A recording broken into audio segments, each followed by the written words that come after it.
completely nonsense. Just What do nonsense. you mean? What did I present? I don't know what you mean. The prophecy of Ladalina. The prophecy of Vladilena. Oh, the Yes.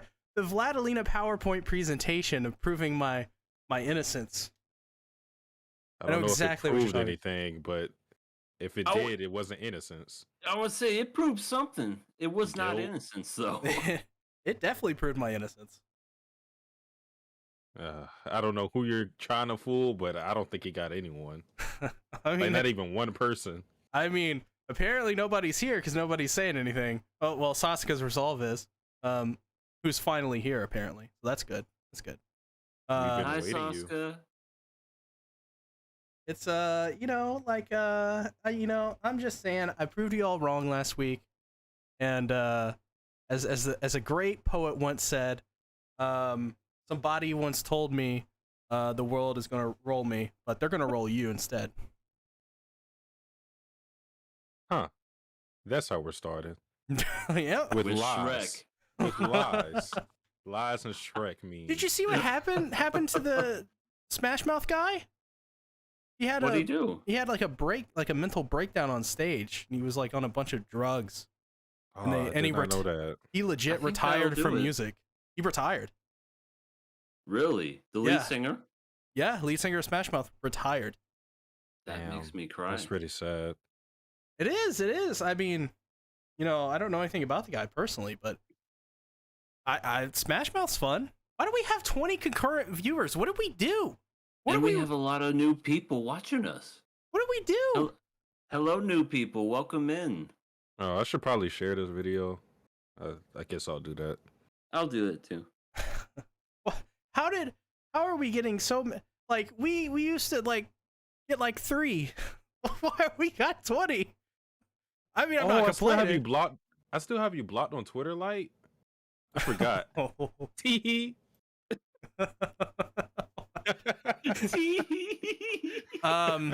Whoops. Mohit Reyhos, I want to say. First time here, treat me well, guys. We're gonna treat you well. Satsuki won't, but we will. I've been called the guard dog of KOA. Oh no. He'll block you on Twitter for sure. Human children says greetings. Hello, human children. Leviathan Oh said my God. just got the notification. Olivia says Shrek is how we start anything, of course. Exactly. I have so many people muted. God, it took such a long time to find. You're unblocked from Twitter, Light. I forgot. Benjamin Dragon says greetings, homeboys. Hello. Nicole. What's up? How you doing? Oh wow, because we're so cool. Thank you, Nicole. Appreciate it. Hashtag bring back Vivi. Hashtag tuna bin. Oh, I know where the viewers came from. Oh, that's where they came from. Came from Holographic, aka Paul Joseph English. Hello, Hollow. I should make a shirt that just says "Who the fuck's Paul Joseph English?" And then put a picture of Giguk on it and call it Hollow. Or well, I mean, I have tons of pictures of Hollow. You can just put Hollow on there. I'm fine. Okay. I thought it just would have been funnier just to have someone else who isn't him on there just be saying that Oh it is. yeah. Oh yeah. No, that makes the joke 3 times as meta. Great. Yep. QRW6 says, "What up, KOA? I've been watching The Duke of Death and his maid and have been enjoying it. Summer catch up. I've heard about that show a little bit, but not much." Tay says, "Hey What's it- guys, what's up?" Hey, Hello, Tay. I think I've seen you before. Welcome back. was good. Yeah. Apparently, Hollow didn't shout us out. False alarm. Okay. Well, that's Hollow's good. apparently in That- there. I that- don't know why. That means we're just getting popular then. Oh shit. Hey, Holo. Yeah. Holo. Holo. Oro. What? What was that? I don't, He it said may have been he's- a threat. What did he say? I He don't said know. Tuna Ben. Oh. Tuna bin. But he sounded like he was talking out of a tin can. Tuna bin? Why are people calling me Tuna bin? First I got SeaTactics, now calling me Tuna bin. What? It's because that y'all salty because I proved my innocence with Vladilina last week? You didn't. I did not prove your innocence. Anyway, if anything, you just showed how much thought you put into Vladilina. No, I'm an anime reviewer. I put a lot of thought into Vladilina, okay? What anime reviewer doesn't have a waifu? Yeah, Saber. Yeah, but you have like multiple. Yeah. Oh, yeah, you God. have your own harem, and freaking Vladilina is a part of it. No, it's just Saber and all the other Sabers. If we had like a starting lineup of waifus and everybody, went around doing it year by year, like let's say we have a waifu of just like 2012 or something, Vladilina's definitely winning it for 2020 or 2021. I mean, listen, for sure. And then see, I have to share something with everybody because last week I talked about the Vladilina T-shirt that I ordered and it already arrived, and I wore it today and yesterday. Does it feel nice? It feels it's a very nice fitting T-shirt, but I'm wearing my other T-shirt that I bought, my Umai T-shirt, as Rengoku on it. Are you wearing your Vladilina jean string? What? Not today. Not today. It's a sensitive topic. Okay. Scarlett makes a great comment. Glad Scarlett Disaster is back, especially after we watched all of Sunny Boy. Guys, I'm starting Naruto today. Any advice? Lots of vodka. What do you want advice on? Just go in there with an open mind. Early Naruto is pretty great in my opinion anyway, so just have fun. Don't listen to the criticisms and whatnot. I mean, you could revisit that type of stuff, but if you just want to have fun with the show, don't let social media ruin your experience. And when you get to the Chunin exams, those are some of the best you'll see in Naruto. I love the first couple arcs of Shippuden quite a bit. So I have never finished Shippuden though, so I've never finished Naruto. Maybe one day I'll do that. No, Satsuki. Maybe we should do that for the KOA podcast. No, please. Wait a minute. Did I just hear that right? I've had 3 shots already. I'm making sure like I'm in the right state of mind. This is the show in which, if you don't know what King of Anime podcast is, this is the show in which at the beginning of every season we locked in a whole bunch of stuff. And during the season, we pass and kill things. It takes 2 or more passes to pass it, which obviously means that we get to keep watching the show. We like it. 2 kills or more to kill the show, which means that we don't want to watch the show any longer, or we think the episode is so bad that we can't pass it. I am sick this week, so breathing is fun, and Good. more difficult than last week. I have a head cold. It's great. Co-host, introduce yourself. Well, hey, howdy, hey, everybody. It's me, your old friend, Everything Animated. I did something that I have not done in years. I shaved my face.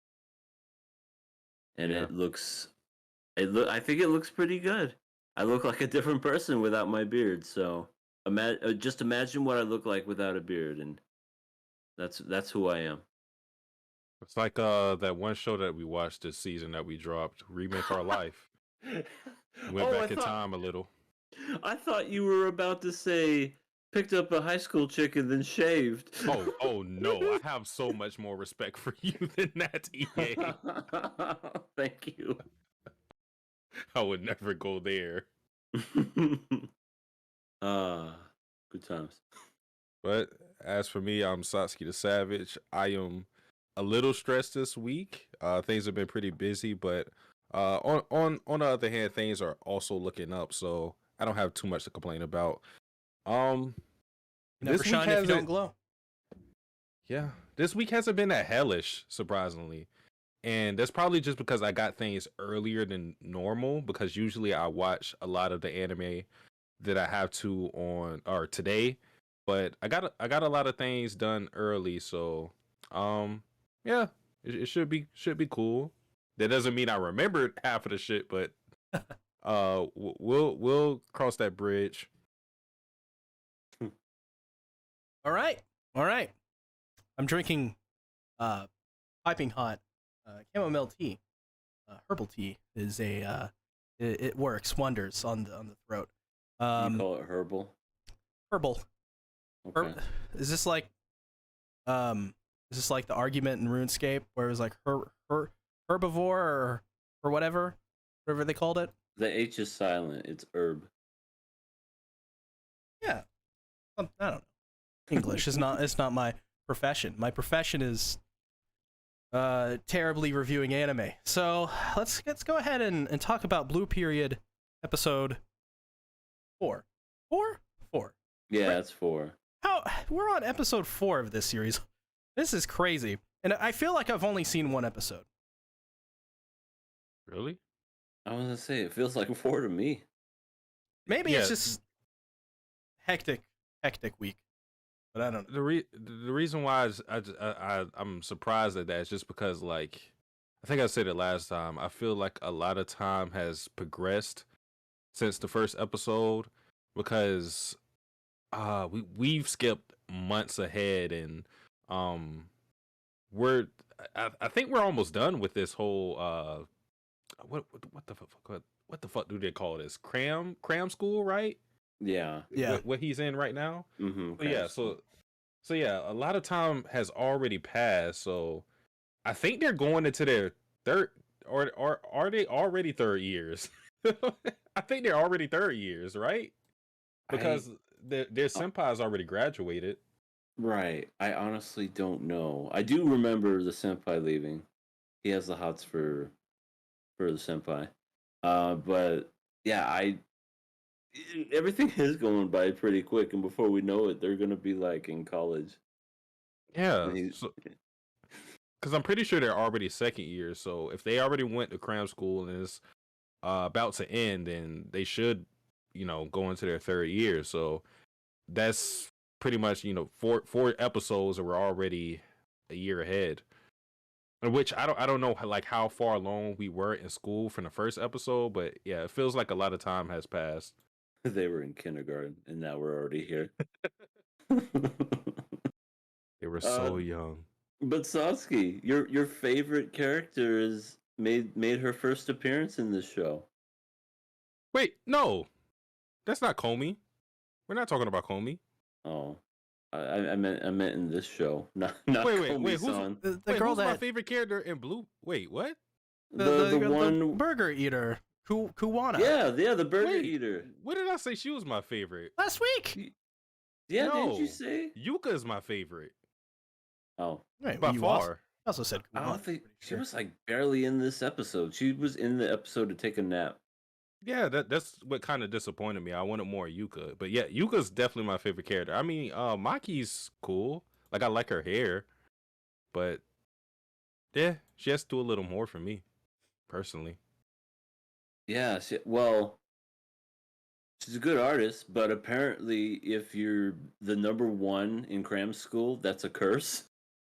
Yeah, that was the thing. So being the best is not all that's cracked up to be.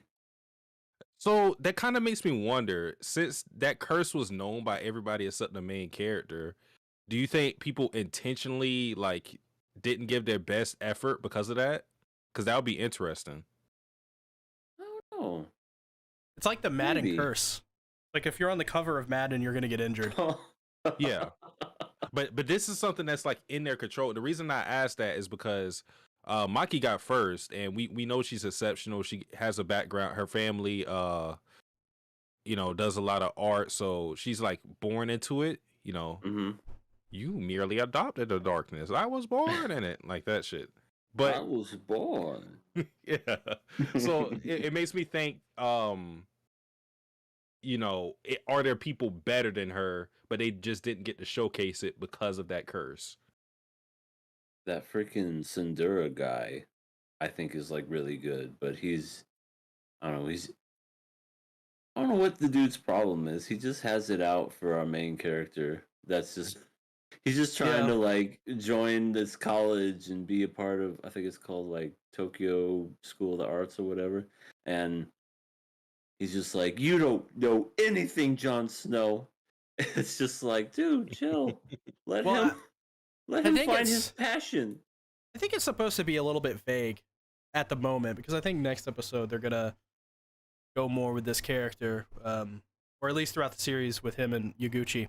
Um, but I think his I think he is what really made this episode kind of have like a really nice conflict, because he like at the very end of the episode he goes up and confronts Yaguchi, and he basically berates him and he actually makes him cry, um, because which is I think what makes that scene so memorable to me is because of the scene before where he's getting graded and he's kind of like in near the middle in his class, and he's very proud of that because it's higher than he anticipated it to be. He thought it would be way lower. So when he's berated by this guy, he feels sad about that, and it almost reverses the effects of what happened earlier in the episode. And I thought, I can't talk, sinuses. I thought that was really brilliant. Somebody talk. Okay. Well, I'll say about the Tsunade character. He has a name, Takahashi. I think what's interesting about him is that the reason why he comes off as a tsundere is because he has these insecurities that he doesn't like express in a healthy manner. It comes off as him hating on other people, but we saw that he I forgot what the term they used specifically in the episode, but he kind of brung out the idea that maybe his art wasn't evaluated fairly because people were trying to look for something specific in it, like find these I guess what do I want to call it, like there's certain like there's benchmarks that need to be met for this to be great art instead of just like grading it on its own merit. So like that was a part of why he was so confrontational towards Yaguchi. Yeah. Yeah, I could definitely see that. Uh I think I can never pronounce the name right. Sasuga Resolve. I think Blue Period is very much overrated right now. People are forcefully seeing themselves in the concept of a zero talent dude achieving it. Yeah, I mean, I feel like that's a good majority of anime. Everybody, well, not everybody, but the main character just has like an interest in something, and then all of a sudden they become insanely good. No, I mean, I don't think. I think he definitely took some time, like Sasuke said, like a bunch of time has passed, and if you really hone your craft and you're really into your passion and your craft, you could like do really well with it. What I don't want is for him to just out of nowhere, oh boy, I'm accepted, even though they accept the top 5 people or whatever, just to get in. So if that happens, then I'll be kind of upset over the fact that that all of a sudden this guy who's to say he probably did draw in his past. He wasn't obviously that good, but you know that's all I'm hoping for is that we don't just get an automatic Ash Ketchum. Oh yeah, I got accepted into Not the only Tokyo time View. we'll be talking about Ash Ketchum tonight. Oh, So, you ain't kidding. You ain't fucking kidding. ironically enough, I go Satsi. was gonna say I kind of disagree with that, the zero talent part at least, because I think Blue Period showed in the first episode he has exceptional talent. It's just that he's never put any effort into trying to cultivate it. And they're like I could understand like the whole having an issue with someone who's never like tried to study art, or he's never like tried to immerse himself in art, and he's still better than some people who have done the same thing. But like that's where the talent part comes in. He's actually talented. That's why he's able to be better than some people who have been doing this for a while. And I think the first episode perfectly showed that the reason why he wouldn't even want to pursue a field like art is because of the practicality of it. He was thinking this field isn't going to get me a job, or it's not going to at least get me a good paying job. It's very risky. Like that was the issue with it. That was like a big roadblock with his character. And thanks to the help of his art teacher, among other characters, he was able to like disregard all of that and say, you know, damn all the rules. I'm going to, you know, seek my passion. So I don't agree that he has like no talent or anything like that. The talent was there. It's just that he's never tried to explore it. Didn't he kind of also want a challenge because he's always been this really sharp student too? I believe so, yeah. Or did I just misrepresent that? Well, that's the thing. Like he, even in the like him being a sharp student, it's not necessarily that he's sharp. He that's the thing too. They also show that he's a hard worker. Like people think that because he's a delinquent that he doesn't study just because they see his appearance, they don't think he's too smart, but they've showed that he actually studies hard, and he like I say, he works hard. So yeah. I like how people look at him as, I'm sorry, see, I'll make this one point and let you go. But I like how they look at him as a delinquent when he looks just like every other person. The only thing that makes him a delinquent is that he smokes and drinks. Does he have earrings too? I think that's a big part of it. Isn't it punk rock? I'm pretty sure he has earrings. I think that's the big part. Soccer, apparently. That makes you a rebel too. Well, I guess since you guys spoke about all the other points, I think the point about it being overrated, I think that's fair, because the only reason, really, at least in the circles of like r/anime, r/manga, that and the reason I even know about the show is because of those circles, and those circles have severely overrated a show like this, because I think those type of communities, the kind of stuff they like is slice of life, very relatable, self-insert kind of MCs. I don't think Yaguchi is a self-insert MC, because he's a very talented guy, and he's somebody who, not saying that people that are in those communities aren't talented, but like he's not just a normal dude, right? He's not just a regular old dude. Also, he's got a lot of qualities. I can't identify myself with Yaguchi, to be honest. Yeah. Me neither. But I do think these communities overrate shows like these all the time. The last one that I think was way overrated was Grand Blue. Grand Blue was touted to me as one of the greatest mangas ever written, like in existence, confidently, by these communities. And that's just not the way it is, because I think, especially with the internet, you have these fandoms, and when you have these fandoms, they create these hive minds, and they create basically this kind of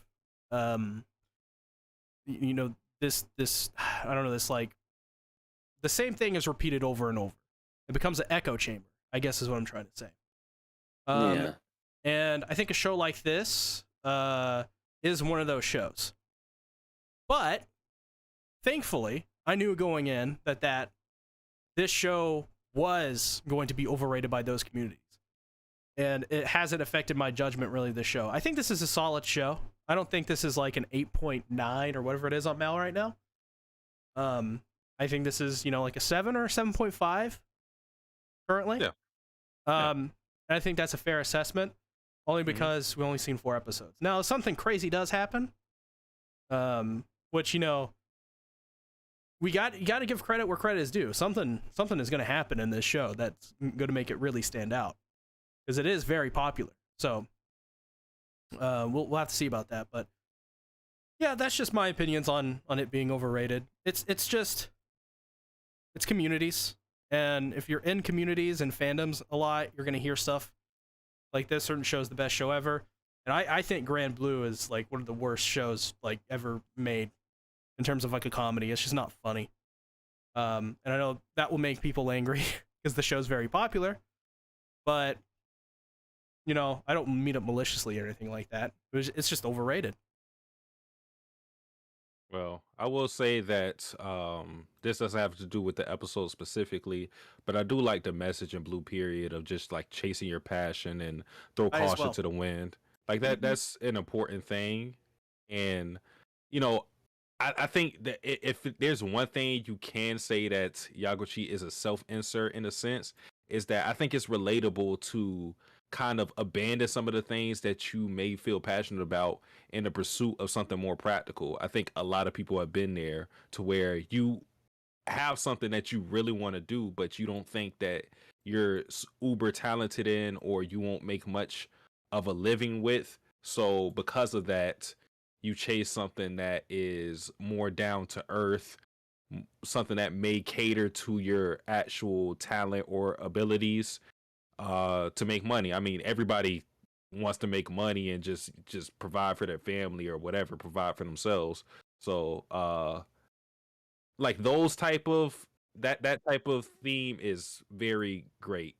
Yeah, that's the reason I like this show so much right now is because that's like the most relatable aspect, and I think You the don't most like it for the compelling gilf? aspect.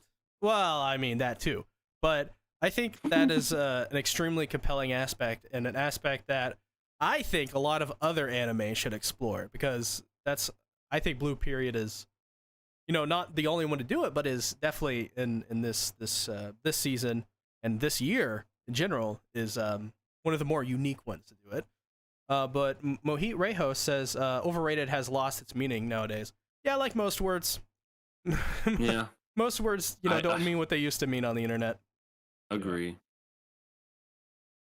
Yeah, like a lot of words don't people aren't really using it like hold you to the fire their actual definition. A lot of times people use it really lofty, and because of that it loses its actual meaning.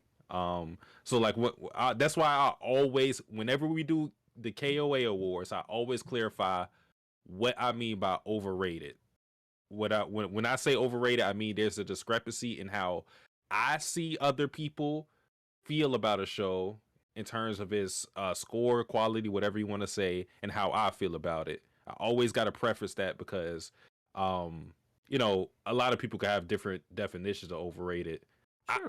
I've seen someone say Parasite is an underrated anime, and I'm like, No. how could you possibly think that? Yeah. Underrated? Really? Underrated? Perfectly rated. I've seen it a lot of times, and maybe if you're Huh. not really like involved in the anime community, maybe like that will be your perception. Like if you haven't been here for that long, but considering that I've been watching anime for a long time and I've seen people talk about Parasite, I can't see it as underrated. So Right. I think it's just different for certain people. Yeah. Mhm. So what are we gonna give this episode? I'm passing it. It was a fun episode. I'm passing the hot gilfs. She is a lovely woman. Every time she says the main character's name in her soft Yaguchi. little voice, Yaguchi-san. You're just like, You got a yes, point." ma'am, I'm drawing this, I'm painting it all. As Hollow would say, yes, mommy. I mean, yes, mommy. I mean, yes, mommy. I don't know what it is about her because like when I thought that to myself, I was thinking, am I crazy for thinking like she's super attractive? And then like when EA said what he said last podcast, I was like, oh shit, I'm not alone. Yeah, You like, are not alone. yeah, because you always get those grandmas in the show in anime. You're just like, but then you have her, and you're like, whoa, okay. Yeah, this is the first time I felt like this may awaken my gilf tag. Oh my god. If that's the thing, yeah, it's the thing. It's the internet. But So, oh yeah, pass. Yeah. So let's get into Takt. OP Destiny. Hulk says, "Heard you were talking shit." Yeah, Oh my god. yeah, we were. We Wait, were. who said that? I guess. I don't Hollow. know. Oh. So, as I sift around in my notes trying to find my notes on Takt OP Destiny, what did you guys think about episode 2? This was a prequel, wasn't it? Yeah, I thought with a so. flashback. prequel to the sequel. And it was a very calm episode, albeit until the end. But it was just so interesting just to see. I forget her name. Blondie. Cosette. Thank you. How could I forget that? Cosette, duh. Cosette had such a different personality before, and spoilers for people that haven't seen it yet. I guess she died, and then came back as this thing. I'm ready to serve you. Give me your arm. It just rips off the guy's arm, and now they're going to be fighting these things that I hate music. Yeah, so the music Shut part. off. They're basically boomers calling the police. They are. The music's too loud.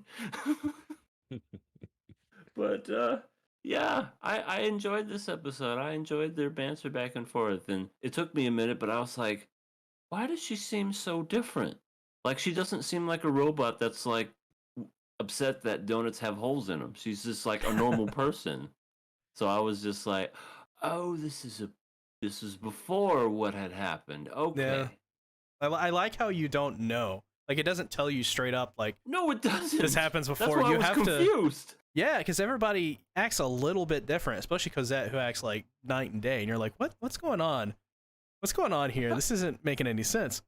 I felt like the dude was exactly the same, though. He was Yeah, kind of generally, obsessed with yeah. the piano the whole fucking time he was playing it.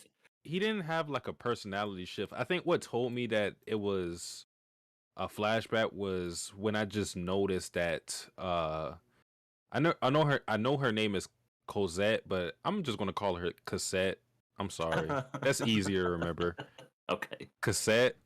When I noticed she didn't have like the red eyeliner, because that was like a really noticeable thing about her character design from the first episode. So once I noticed that wasn't there, I was like, okay, this has to be a flashback. And it kind of it was further confirmed when Anna, when she talked about going to New York, because she the way she said she said it in a way that it was a plan to go there, and obviously from the first episode they were on their way there. So that kind of told me, oh, like it made me go, okay, for sure this is a flashback.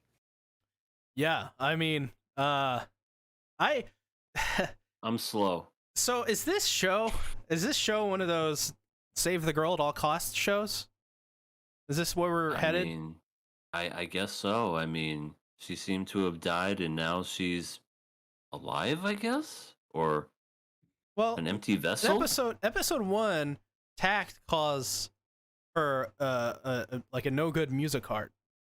So it seems as if Her Takt body's been taken over. Yeah, by those goddamn music carts. So there's a reason they showed Cosette in this episode, and it's a tragic, I guess it's one of those tragic romance love things here that's going on, but I don't feel like with the tone of the way the show is going, I don't think this is the last we'll see of Cosette.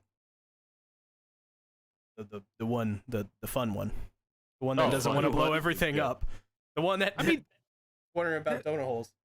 That's the interesting thing. They're both like kind of like cool characters in their own right.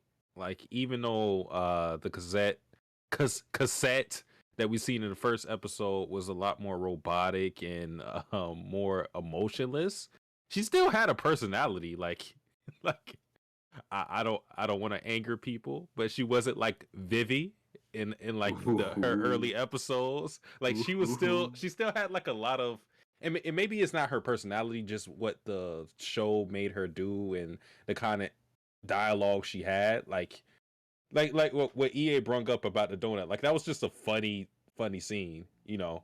Mm-hmm. In the second episode, it kind of showed her be more cutesy and a little antagonistic or annoying towards Takt. I think that's how you say his name. But yeah, like both of them are interesting. Yeah. It's very obvious that, especially when Anna said like she wishes that Cosette would like she can make Cosette smile the same way that Takt does. It seems like there was definitely something going on between those two, and that they weren't just brother and sister. Which we learn that Cosette is actually, I suppose, from France, and her mother died and gave her this necklace. And if you noticed, in the scenes before the necklace actually activates or whatever it does, it's glowing like moments before. So I think this is one of those cases where her mother thought she was like, oh, this is a pretty rock. Turns out it was an alien rock with an alien spirit in it. So, whoops. This is, oh my god, this is like Berserk. She gave her daughter the Bailet. Oh, yeah. We're not talking about Berserk yet, but like, there's a lot of other steps. There's a lot of other stuff that happened that you're just not leaving in. It doesn't matter. It's the Bailet. Okay. It's the Bailet of this universe. You heard it here first. It is the egg of the king. So are you saying that Berserk happened before the events of Takt OP Destiny? Yes. Same cinematic Marvel universe. Oh my god. Jesus. Exactly. I have a lot to say. I have a lot to say about Berserk after today. I cannot wait to talk about that. Yeah, we'll be talking about that after we talk about 86 at the end of the show. So that's going to be a lot of fun. Legendarium says the Destiny is the name of the new best girl. I wouldn't say. I mean, she's basically Cosette, but with extra. I guess Extra what? Extra expansion slots. I don't know. Like what?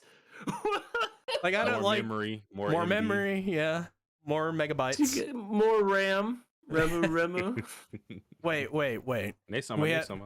Not relation to any Katakawa properties in that reference, by the way. No, so don't sue us. No. Yeah, I'm talking about the truck. And I'm talking about a bigger sister. There you go. Oh Lord. What did you guys think about the scene where they played all the bluesy and jazzy tunes? I love that scene. I watched that scene like so many times because it was an actual anime performance that I actually freaking enjoyed. I listened to that over and over. It reminded me of my jazz band days when I was back in the jazz band. It reminded me of when we watched Carol and Tuesday when they were playing the "Can you feel me? Can you feel?" like, and they were trying to come up with a song in their apartment and everything. I was just like, "Oh, this is taking me back. I love this." Man. I love it. It captured to me the brilliance of playing music live, especially with other people. I love when he starts playing and he nods to her to come play with them, and they start playing together. Just this song, and it's, man, I love that stuff so much. And yeah, you're right with the Carol and Tuesday comparison. It really had that same effect where they were just kind of jamming and riffing, and the simplest stuff can always be the most impactful, especially in music. And that was not, a very difficult song, but it was just, it was just jazz and blues, and it was so good. I loved it. I'm sorry. I was reading Sasuga's resolves his comment. I wish Takt's legs have been injured. Just imagine the transformation sequence and him becoming a double amputee. Oh my god. He just has no legs, and he's just like, go get him, Cosette. I I think it's interesting that Cassette was the person who drove him to play music to the public, because in episode 1, like, he had no issue with that at all, but in episode 2 he was a lot more reserved and thinking that the world isn't ready for my music. I must study. Yeah. I must study. Yeah, he was just like very in a shell, so to speak. So she was the person to get him out of that, and it's kind of like they're in a reverse situation, because like she lost her emotions, it seems, or at least she's like a little nerfed in that regard, and now he's a lot more outspoken, because the vibe that you get from this episode isn't the same vibe you get from him in the first episode necessarily. Like, he still like has that dickish personality, but when it comes to playing his music and him, like like I said, in the first episode he didn't really care who was listening, but in the second episode he was he only wanted the people that were close to him to listen to his music, because he was scared of it not moving people's hearts. I think it moved more than hearts when everything was all said and done. People were bobbing their heads and snapping or clapping. Yeah, but he was happy, and then explosions happened. So next episode, we're gonna get Takt and Cassette performing together the hit song "Here Comes the Hot Stepper." No. What's that? You don't know Hot Stepper? Maybe. I know fucking bullshit by Mermaid Sisters. Yeah, what is the guy the Hot Stepper? Bullshit. Oh my god. Fucking bullshit. Fucking bullshit. Holy shit. Fucker. Oh my god. Well, this song is I never pissed my pants so hard from laughing when I saw that. I still remember that scene, because when I first seen it, it wasn't from the episode. I seen it on Twitter, and I clicked the video, and I'm like, based on the art style, they didn't show Carol and Tuesday, but based on the art style, I was like, obviously this is Carol and Tuesday. So, but I was still wondering, is this real? Like, did they actually do this within the show? I didn't know an anime could do something like that. Yeah. So when I got to the actual episode, I was like, it's not a meme. That was great. That was so funny. Well, they should perform the Hot Stepper, originally by Any Kamos. You're still on the Hot Stepper. Dude, that song's fucking great. Everyone here should Google "Here Comes the Hot Stepper" and listen. We want fucking bullshit. We want that. The fact that they made it that far and then got eliminated is a travesty. It's just like how they were like at the end, you don't understand our music, and they just they tried to beat her ass. Didn't they like go crazy and just whipped out weapons? Oh my god. Sasuke's resolve. He knows the Hot Stepper. He knows. Oh god. Hell yeah. Sasuke's resolve is the man. Promote him. He still calls you. I think we're going to get replaced, DA. I think so. Well, it's been a good time, guys. Yeah, it was fun. 3 years, damn. I'm trying to think of what else we can. I think we cover mostly everything. This episode's pretty relatively similar. Or simple, I should say. Yeah, it wasn't really much to it. Like I said, it was just pretty much showing like how Takt came out of that shell and came to be what he was with the whole maestro role, and how Cassette has the, what the fuck are they called? The music art or some music art. Yeah, how she became that. So yeah, wasn't really much to it. I guess like the only question is, what happened to those people who were like in charge of shit? Like those guys came in the military suits, and they were like, oh yeah, it seemed like real important. Yeah, like they were like, we're fucking cool, we're authority figures, and then they didn't do shit. What the? Where did they go? Like true authority figures, when trouble came, they left. I mean, Oh maybe my we'll see god. them next episode doing something, but it was just kind of like, okay, all right. Let's just let the random teenagers or whatever the fuck they are handle this. Random teenagers. I love anime is still anime. They're still teenagers. It's Right, great. that's how it would be with freaking anime though. I don't know. Let's just let the teenagers save the fucking world. Man. You're 15. You're strong. So I'm past this. What are you guys giving it? I'm passing it. I will pass it as well. Audience 20 with 28 votes, 85% passed. They loved this Nice. episode. Loved it. Really? I think it's because of cassette. I mean, yeah, she Probably. was adorable. She was adorable. Let's talk about Komi Can't Communicate episode 2. This has the introduction of Najimi. yeah, Najimi, Najimi Osana. who Satsuki warned us about for reasons. So Yes, I did. I like how we're watching two shows where there's guys dressed up as women. Well, Well, I have to stop you there, EA. Najimi is Najimi. We don't know what Najimi is. she just said, or that I'm getting confused. At the guy asked him out, and then all of a sudden he was like, "No, I'm a boy." But that we also got in that episode, they said Najimi has a tendency to lie.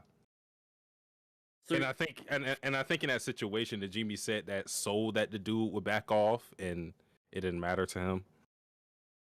oh, so she's actually a girl? We don't know. Oh, I see. It's one of those we'll never know. Najimi is if you go to Wikipedia, Najimi's gender is Najimi. Huh. Najimi is definitely interesting. The funniest part of the episode was when she was messing with Komi-san and said, bring me this fucking drink or I won't be your friend.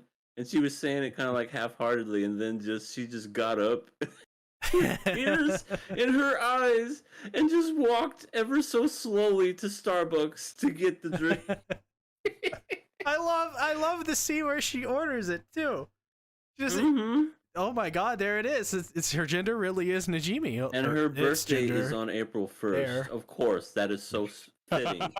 Yo, what the fuck? Are we having the we have 3 Jamaicans in the chat. Oh god. I mean, you must be trending over in Jamaica, man. I hope.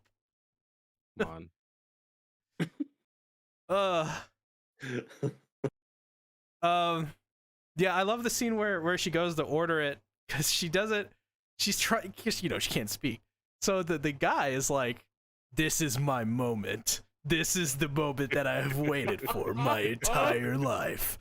I know exactly what this girl wants, and I'm going to make it to perfection." And then he makes like something totally different that Najimi doesn't want. Right. But you know the interesting thing about that, I wonder if like that would be a drink that Komi would love. Like she would absolutely be enthralled with. Like what did he judge this on? Like did he just judge this on her? Because like of course Komi was taking someone else's order, so he had no idea of Najimi. So I bet that drink was probably going to be like the best thing ever that Komi drunk because of Oh my god, would have killed her. Gave her a heart attack. See all the shit that was in there? Yeah. I mean, she would have loved it though. She probably would have. That was just, that was so great when she finally gave it back. And then GB was just like, "This is what I ordered." And then Kobe-san's just, she's on the brink of tears. And then both of them apologize. And then she kind of just turns her head. And they still thought she was adorable for being mad at them. Oh yeah, she did a classic "Call Me" pout. That was great. Yeah, I didn't know what to think of the show, and now I'm glad you suggested this show, Sasuke, because it's really good. I'm really liking it so far. Yeah, it's pretty fun. A lot of people were surprised that I was enjoying the anime and whatnot, just because of my views on the manga in its current place. And I always tell people, the early Komi-san is very very fun and good, and like I think his biggest strength is how wacky the characters are. Like as you get introduced to different, more and more characters, and that's the crazy thing about it. We haven't even been introduced to like even a tenth of all the characters that we'll see Oh in my the god. show. Not even a tenth. And they have so much personality. I think in a way, like his biggest strength is his flaw, because I don't think they're necessarily like fleshed out too much. But when they're just there for one episode, like we saw the uh the Starbucks guy, like like that was a pretty funny scene with him assuming that because Comey wasn't speaking, he had to be like this this judge of character, and he had to come to his own conclusion on what she wanted. So yeah, you'll have fun with the characters, and Najimi is, in my opinion, the funnest character. I just He's love how definitely a part stir. I just love that it always happens. It's happened once in every episode so far. I love how just Komi, she tries so hard to say words, but it comes out of the she just sounds like an engine. She turns into an engine. The Comey engine. It's true. It's true. Somebody should take her stutters and just put it in sound effects of like a racing game, like Forza or Oh my something. god. Somebody should take those stuttering sound effects and turn it into a fucking beat and then just drop some lyrics on it. That would be Ooh. Hey, that do would it. be great. Do a cover of "Here Comes the Hot Stepper." Just saying. No. Back on the hot stepper. Hey, the I'm Hot Stepper's great.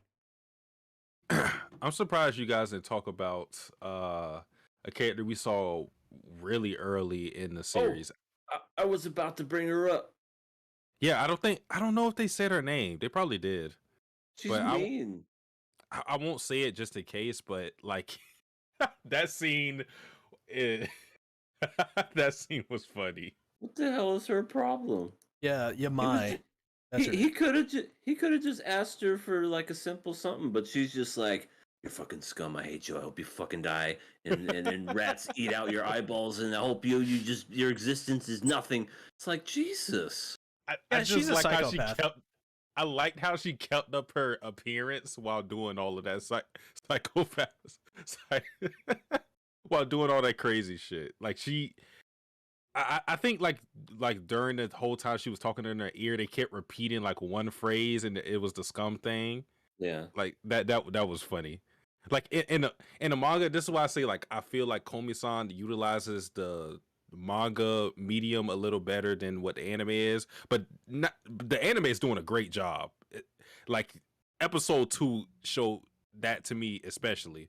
But what they did was like they had the like text bubble, which normally is just it's just on the page, but they had it like go through his ear, and then you just see the same phrases repeated throughout the text bubble. It was like a real creative way to do it, but I still like what they did in the anime. I love how Najimi is everyone's childhood friend. That's like her thing, or Najimi's thing. Yeah, I also How is Najimi's everyone's friend? a childhood friend at that. Or excuse me, childhood friend, but then like didn't want to be Komi-san's friend at the beginning because I guess they tried to say hi to him when they were younger, and they were shy even back then, and they took it as offense. they were the only ones that, or Komi was the only one that wouldn't probably respond to Najimi's words. Najimi is probably a person who could crack the code to everybody, but Komi's the one person she couldn't get through. Mm-hmm. So I think that greatly disturbed her that she couldn't make friends with Komi. Yeah. Yeah. What happens when the immovable force meets the unstoppable object? Oh my That's god, that's exactly what they are. and Komi. Yeah. That they become friends. That's what happens. Yeah, apparently so. Apparently so. I love that they're. I think it's Tadno says she's not in reference to Najimi. She's not a bad girl. I think that was a good line. The way they timed that was good shit. I like the dialogue of Najimi saying, "I just think you're so cool, Tadano. Oh my goodness, I'm getting wet." And then Tadano says, "Oh yeah, wait, what is getting wet?" That was what the fuck was that? Satsuki, explain. I've hosted that manga panel in the KOA I know. podcast chat, I so remember. don't be surprised. It still surprised me. Yeah, it's definitely different from the lighthearted vibe that Komi gives off, but like I said, Najimi creates her own rules within Komi-san. So it's last season our jokes was me being hip with the kids. Apparently, this season our joke is wrestling because Dark North Emperor brought up Unstoppable Force versus Movable Object, Brock Lesnar versus Big Show 2002. Oh my gosh, I remember that. And then they had that famous match, suplex off the top rope, and then the whole freaking ring got destroyed. This is that I think celebrated the. I think that was 2002. I think this is what the match he's talking about. I think that was the same year. That was great. Good stuff. Good stuff. we didn't talk about the creepy rapist guy. Oh yeah, because that was a thing, and that was like one thing that threw me off when I was reading Komi for the first time. Because like the guy confesses his love to Najimi, and Najimi tries to basically get him off her trails or his trail by saying I'm a boy. Thank you for finishing that. Get him off her trail. But he gets into this creepy mode where he just grabs Najimi's wrist and says, "Najimi, I won't let you go anymore." And I'm like, "Wait, what? what? Like, what is his tone shift?" Yeah, it was very strange. Yeah, he went from like, "I'm in love with you" to "I won't let anybody have." I'm like, what the fuck? What is going on with this guy? Some crazy ass romance going on right there. He went through a whole bunch of steps. Like he speed ran everything to get to. Didn't he Psycho also part. rip off his shirt? He did, yeah. Nuzlocke. Yeah. But who came to the rescue? Freaking Komi-san came to the rescue by picking up his key that he dropped. By doing nothing. Komi, I'm telling you, Komi is just like King from One Punch Man. She doesn't have to do anything to disturb the balance. She did nothing. She literally did nothing. She's just trying to give the key back. That was it. Yeah. And then he took it. He took it as, "Oh my god, she's gonna kill me," and then just ran away. I feel like this kind of breaks the continuity with Komi-san, because one big thing about Komi is that everybody sees her as like this angel and they all love her. They love her because of how she looks. But then you have this guy who sees her as like this super delinquent. She's because he sees her with this like JoJo-esque face where she's like, "Die," and she, she's like a delinquent. Like I feel like that kind of breaks stuff with Komi, but regardless, it's still funny. Mm-hmm. It's like Komi is the void. Stare into the void, and long enough, and the void stares back into you. And that's Komi. That is the face you get. Exactly. And yeah, when you look into those eyes, that's what you see. Cult's personality. Look in Komi's eyes, what do you see? I like this little scene too. When Tadano was following Komi when she was on her Starbucks trip, there was a mom and her son. Yeah. And then they saw Tadano following Komi, and then the little boy was like, Mom, a stalker. And then she was like, that's right, that's a stalker. I don't know. Yeah. It was so funny to me because like they said it, but it didn't do anything about it. They were just like, yeah, don't be like him. Okay, let's just go home and eat spaghetti. Like, what the fuck? Right. Hopefully he doesn't do nothing to her. Tra la la la. Oh, this was fun. This was a fun episode. I'm not gonna lie. This is one of my favorite shows this season so far, just because the comedic timing is just perfect. So, what are you guys giving Komi-san? I'm giving it a pass. Pass. I will pass it. I'm very, very satisfied with the anime it was doing. I made a video on whether Komi-san would get an anime or not. And my bottom line in that video is that it would get an anime, but I wasn't sure how that adaptation would go given how the presentation is in the manga. And so far, the anime, while I still don't think it's better than the manga, it is very close. It is doing its own thing in this medium. So props to everybody involved with it, the whole staff. Absolutely. What are we talking? Oh, Mushoku Tensei is next. I forgot what we were about to talk about next. Oh my god, where is my mind? Oh no. 32 votes for Komi-san. 78% passed it.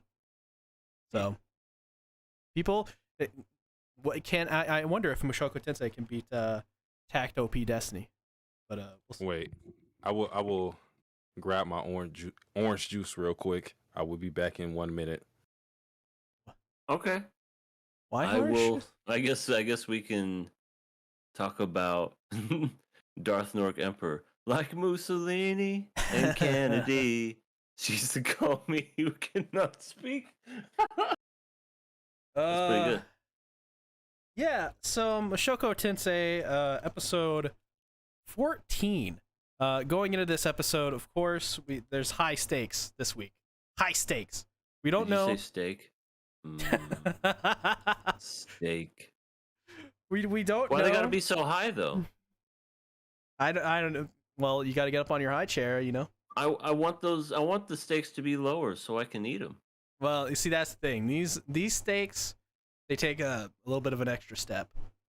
Wait a minute. Are we talking about Shokugeki?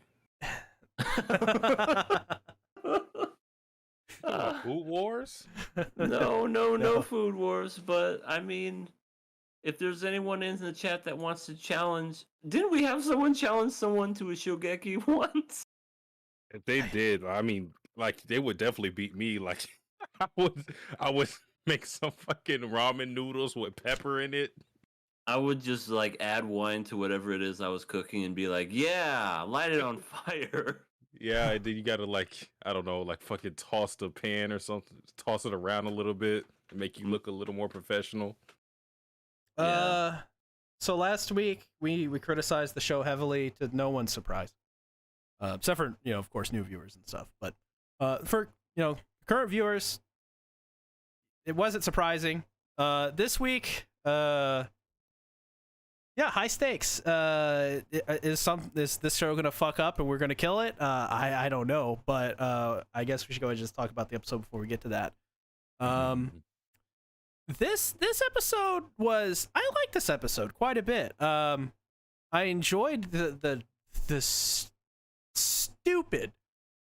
The first segment of this episode was the stupidest thing I've ever seen, but it was hilarious in my mind. So Rudy is in a prison. He's captured, of course, by these people, and he's naked. And it's not the fact that he's naked. That's not what really makes it funny to me. It's the fact he gets put, like, they take like a random guy. They call him the new guy. I don't think they actually ever give him a name in the episode. This guy, holy crap, he was great. So they throw him in with Rudy. The first thing Rudy does is he's like, welcome to the end of your life. And he no sells it. He's like, okay, I'm in for gambling. And And then we so the new guys apparently heard about Dead End, and he just that whole thing. I love this whole thing, but I want to know what you guys think. Why was the guy massaging a naked boy? I forgot about that. That was hilarious. Like that was the part that I was like, well, first of all, they're you hear him talking off screen. It's like, oh, you do that really good, and he's like, yeah, I got a great technique. I'm like, oh God, what's happening? Sure enough, you see this older gentleman that's doing a deep tissue to I don't know how Rudy's. I mean, I know mentally he's old, but like body wise, he's like 12, and I'm just like, oh, why is this happening? Why? I mean, don't get me wrong. I understand he's a perv and does all this dumb shit all the time, but I do not want to see this right now.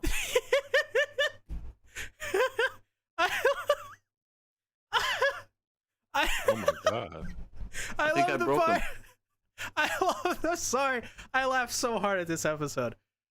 I love the part where Rudy, he's like, I bet you could please 100 women at once. And he goes, no, I can't. 1, 2 tops. I love how frank he is. It's so good. You guys are not laughing. Why? You don't find this funny? I just laughed at the light ruler comment. Sasuke, read it. No. I mean, I read it, but I'm not going to read it out loud. Okay, but I mean, other than that scene, I think this is what Mushoku Tensei can do when it actually succeeds.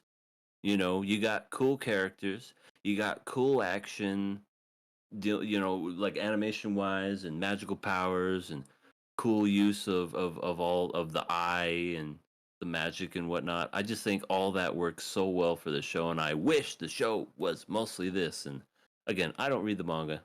I just know from what I see.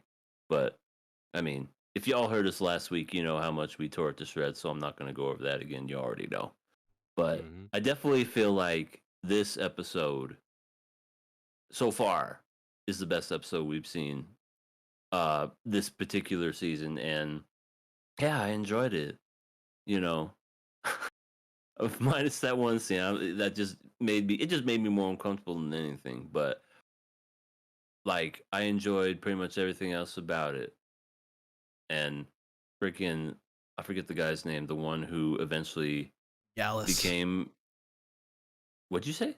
Gallus Cleaner. The Cleaner. Dallas Cleaner? Gallus. Oh, the Cleaner. I thought you said Dallas. I'm like, is he in Dallas? Okay, the Cleaner. Anyway, I thought he was just gonna be a pushover, but he was like knocking people out, and he was really quick. I'm like, oh, he's actually skills. That surprised me a bit, and yeah, The Cleaner, that was all. That was pretty cool. The Cleaner lives up to his name.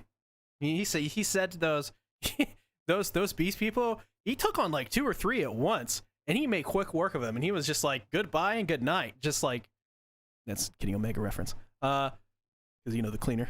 You know. Goodbye, mwah, and good night. The wrestling references this season. That's what we're doing. Yeah, no, that was great. The animation for it was pretty good. It reminded me a lot, actually, of Shield Heroes animation when it got really good. I thought for a second maybe is White Fox doing? Oh wait, we can't say the actual name. Shield guy and Raccoon Girl is White Fox like doing that show? No, it's not. I think it's Studio Bind. No, not. I wouldn't have guessed that. Well, Studio Bind is an offshoot of Let me White look. Fox, but like I know they're doing this show, but Shield guy and Raccoon Girl. I can't remember who did that show, but I wouldn't be. Shield Hero. I don't Shield think guy. it's White Fox. Shield guy. I don't think it's White Cox. White cocks? What? I thought we were Coxus? still censoring things. I'm looking. Coxus? I thought we were still censoring things. I'm sorry. Oh my god! I Everybody is can't speaking. find it. I found it. It's Kinema Citrus. They also did Made in Abyss, Black Bullet. Oh, Black. Okay. Was weird. Dark North Emperors. That's what I was looking for. White Fox and Egg Firm equals Studio Bind. Okay. Cool, Yeah, cool. words. We should just ask the chat instead of searching stuff. We have knowledgeable people out there. Kinema Citrus. That's the studio. That's the studio that did Shield Guy, Shield Bro, Shield Person, Raccoon Girl, Shieldy, shield. Shield Man, Shield Person, Okay, we get it. Shield Homo Sapien. Oh, I thought you were going somewhere else. Oh my god. I was like, wait. Scarlet Disaster says White Fox is only doing Resero, not related to the Katakawa property at all recently, and some of the people of the studio worked on Mushoku Tensei. Yeah, it looked like something you see out of Shield Hero, so I don't know why we went on this tangent. Whatever. Let's see. Well, what did you think about Gallus, Satsuki? Because what I expected from this guy was that he would be more of a character, and to have him be defeated in 2 episodes basically, surprising. But I think actually looking back on it, it makes sense with where they're headed next. He got Megumeat explosioned. He did. Explode. Wait, that. No said. Bakuretsu, la la la. La Latina. I can say that though. Hansu. Okay, Studio Dean, we could talk about Konosuba. We're good. Okay. But I'll just say my thoughts on like the first 5 minutes, because that's when a lot of the lighthearted scenes came in. I didn't find it really funny, but I didn't find it bad either. Like, it wasn't one of those scenes like I was complaining about the last 2 episodes. So it's just kind of one of those things that I just like saw, and I just moved on with. Again, I didn't personally find it funny, but comedy is subjective. Mm-hmm. You can find something funny that I don't, and vice versa. So it was just whatever scenes to me. I think like the glory of this episode came within like the last few minutes, because that's when we got the fight between Rudy and God Dog and Cleaner. And I think like what we take away from that fight is the fact that Rudy still struggles heavily so far, that we've seen with people that are just swordsmen, and it may extend to just people who are doing hand-to-hand combat, but he still struggles with that regardless of this god eye that he's been gifted. So that's something that he has to work on, because we saw how his dad beat his ass despite him using magic and kind of like bucking the system in that way. So he still has issues with his fighting capabilities in that sense. So even though he's like exceptional for his age, like he still has a lot of things to work on, because when people don't give him time to use his magic, we see him crumble a lot of the times, because had he not been saved by that dog, he would have been dead for sure. Oh, absolutely. Yeah. Yeah, luckily he had that doggy, the one that got him in trouble in the first place. Yeah. And that's the weird thing about it. Like, I don't like how they didn't let him explain himself, not even once. They just kind of just like, lock his ass up. Right, they stripped him naked, threw water on him every time he tried to talk, and called him a pervert. Yeah. It's like, I mean, he is, but yeah, he more than but I mean, they didn't know that at the time. Yeah, it kind of made me mad that I had to defend Rudy. Like, yeah, he deserves his treatment, but not for this reason that you guys are like punishing him for. Like he should be getting punished for other shit, but not this specific thing. He pet a god dog. You're forever Yo, that stripped of dog. your clothes. That dog is fantastic. I love that they call it the sacred beast, and it's literally just a cute dog. It's a really fluffy dog. That's it. It's I just wouldn't cute. pet it. You wouldn't pet it? No, it looks like a fucking Dog. monster. What? It's a dog. Really? It looks like a regular dog to me. It's big as hell. Hell You know yeah. what dog? You know what dog I wouldn't pet is that freaking dog from Akame ga Kill, the one that looks cute and small and then grows into that grotesque being. It's like a robot though. Is it a robot? I I thought it think was like so. a dog mutation looking thing. I don't know. We'll ask the chat and they'll tell us. Well, speaking of Akemi Got Kill, if you didn't know how Pumpkin works, they will explain it to you several times throughout that show. It works when you're in a pinch. Yeah. And she'll make But- sure, and she'll keep saying it. Until she dies. So I guess this is a question for you guys and also the chat because I don't know the lore of Mushoku Tensei. I don't know if this is further explained. Probably, better explained in the light novel. But I'm remembering that Ghislaine said that she is obviously she's a beast person, but I guess the question I want to bring up is the name Doldia. I think that's the name. Is that a name that they use for beast people, or is that a specific clan within the beast people? That's my question. That's a good question because I honestly don't know. I'm the wrong person to ask.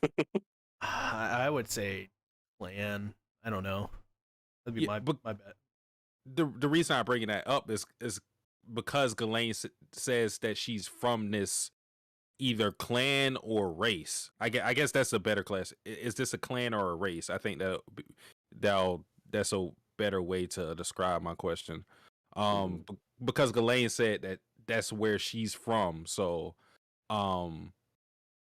if that's the case, then this could be a link to getting Ghislaine back in the story, or at least learning more about her.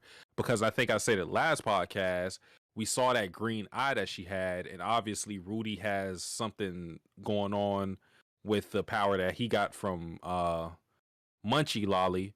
So Ghislaine could also have this god eye from her too. So I feel like with that there are links to Ghislaine getting back, which of course I'm a welcome because that's my favorite character. So hey. All right. Well, I guess your question has been answered there, Satsuki. It's a specific clan of beast people. Ghislaine's last name is the Dedolea, and it's that clan. Okay. Okay. Thank you, Matthias. So there's something I wanted to talk about, but I don't have my notes here, so it's gonna take me. Oh yeah, okay, here we go. I like at the end after Rudy passes out and he wakes up and Eris and Ruijerd is there and it's all great. I love how the Beast people, to show their appreciation towards Rudy, they exposed their stomachs to him. I thought this was the most. It was simple. It was simple. You would be like, why are they doing that? Think about it. I know. They're I know why. cats. They're cats. They don't. Cats don't expose their stomachs just to anybody. You would know. Well, I was gonna say that so that Rudy could stab him.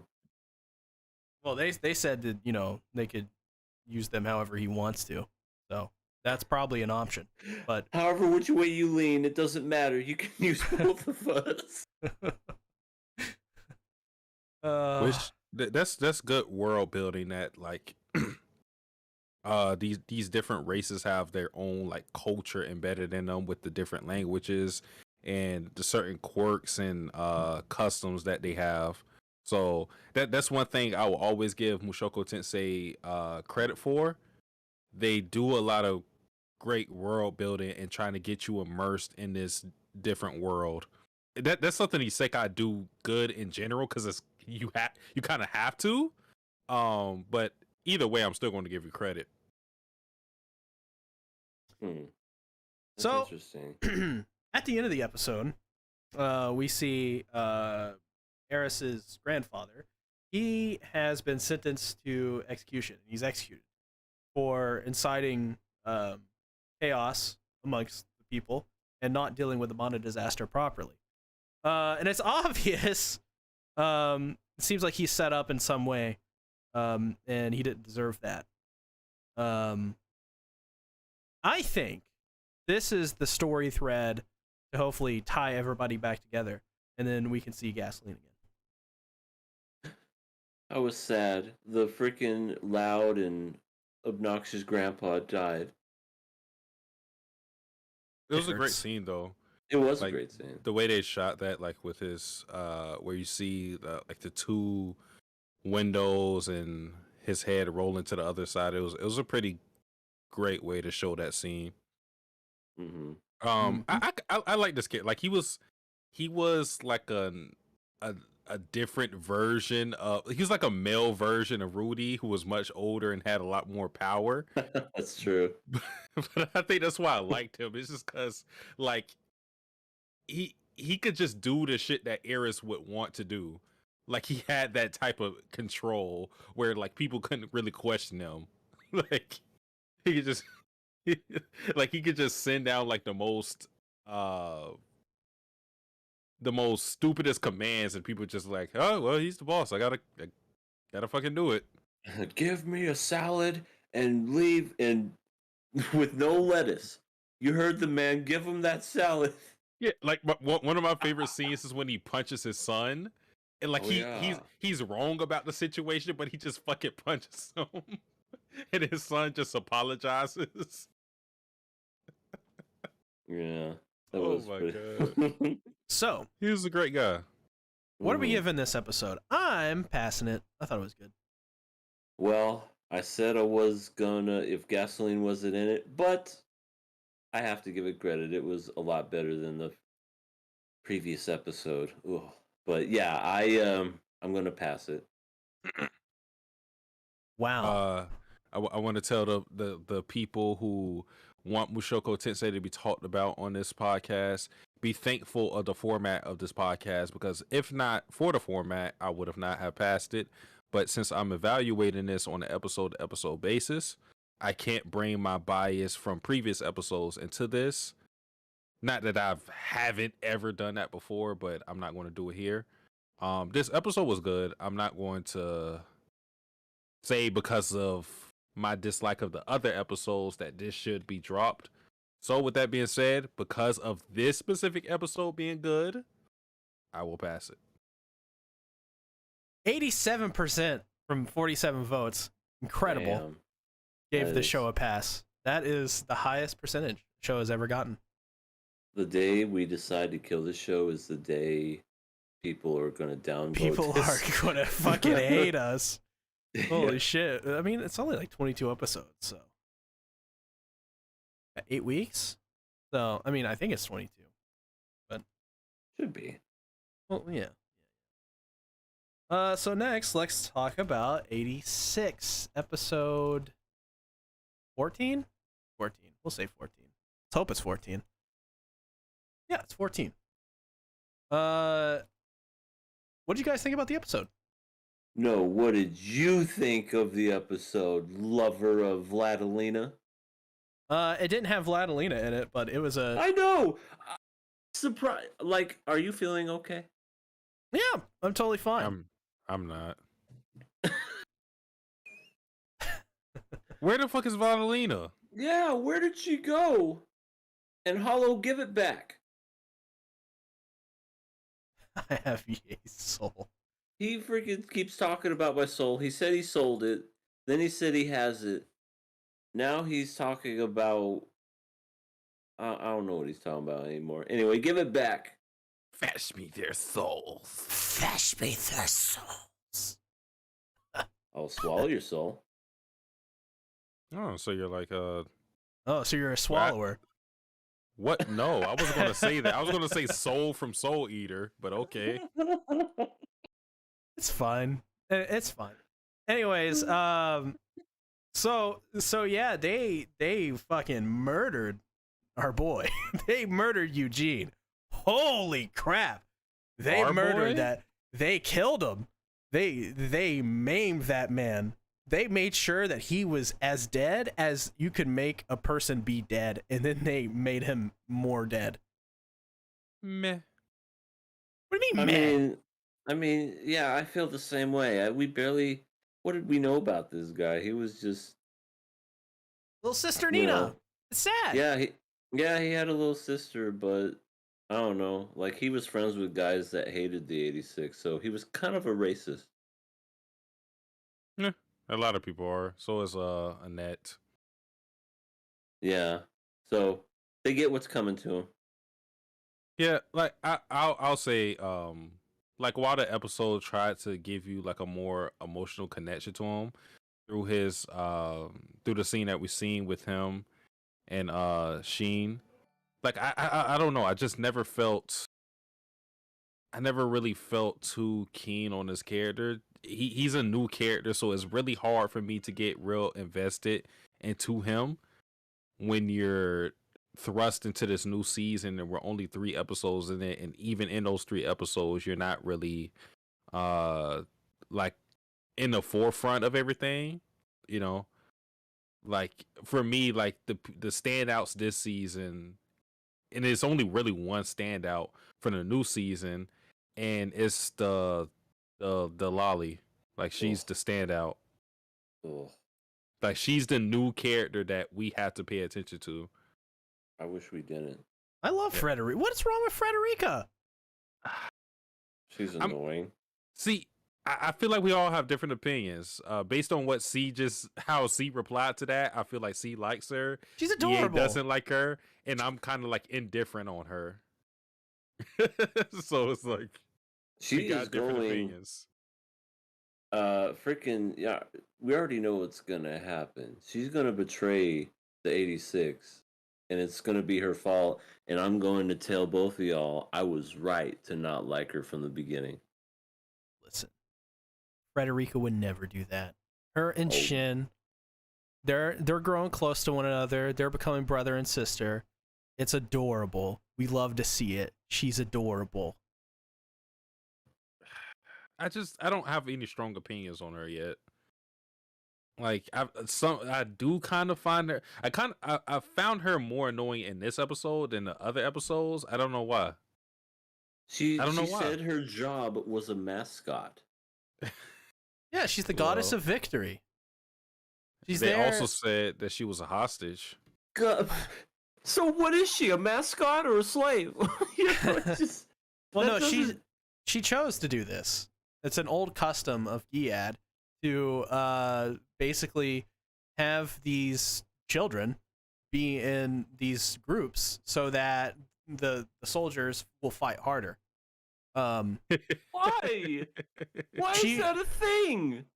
Why is that a thing? I don't know. It's probably a 'Cause you real had to thing. you had to protect the lolly, of course. Well, you She's a have to- fucking cheerleader. The point is, you're supposed to grow closer to her so that you will protect her, and you fight harder. Yeah. That's the idea. Why not just put Vladimir in there? See, like this is a foreign She's in the concept to Republic. EA. Like QRW6 said, EA never likes lollies. Check his history. That's true. That is true. That is true. Because why would I defend her? I just met her, and the only thing she wants to do is have me buy stuff for her. Oh yeah, I'm gonna defend everything in my body to defend her. Nope. What about Should. the Filoli? You should. She's adorable. The Filoli's the only one I've ever liked. That's a lolly, and the only reason is because the nuts that were kicked Oh my by god! the spear hero. Spear guy, I Holographic. mean. Holographic donates $2. Says, I like to purchase Ben's soul. Hashtag tuna Ben lies. I don't know what this tuna bin thing is about. Okay? But I appreciate the $2. Yeah, and if you want to buy Ben's soul, you're gonna have to drop a lot more dough than that. I was gonna say like only $2. That's kind of like Cause a remember, diss. I mean, not Mine cheap, but ain't that cheap.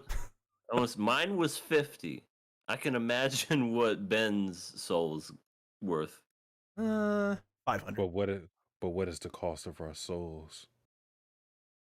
Sounds like some berserk topic. Yeah, but at what cost? Everything. But whatever. What else happened in '86? Well, I do want to talk about the lack of Lena, because I think somebody said in a live chat that they believe that there will be an extreme lack of Lena, and I do kind of see that just because of how the first core went, because it was mainly focused on Lena, and here and there we saw the 86 and we saw Sheen, and but mainly it was to show us like how Lena would react to them. So I feel like we'll just get the badass Lena in spurts. Like we'll probably get her in maybe 2 more episodes going forward, because this is like 12 episodes, right? So Yeah, Wow. this is episode 3, I think. yeah, I feel like we won't get much of her. Yeah, it Holographic. sucks. I feel bad for you, Ben. I'm sorry. Holographic donates another $2. Says $2 is more than I'm willing to pay for a chicken. You've already paid now 4. And in Hawaiian, that's like what? A $1.50? In Hawaiian, that's like one thing of sush, if a half of a sush. Wait. Lightning Eagle said, also were any of you shocked by the ending? I wasn't. Not really. Can someone remind me what happened in the ending? Yeah, Eugene, Bad. our boy, got freaking pulverized. Yeah. See. Wait, that was the ending? Yeah. Well, yeah, that and Frederica's like new place we got to report to. Things are not looking good. Huh.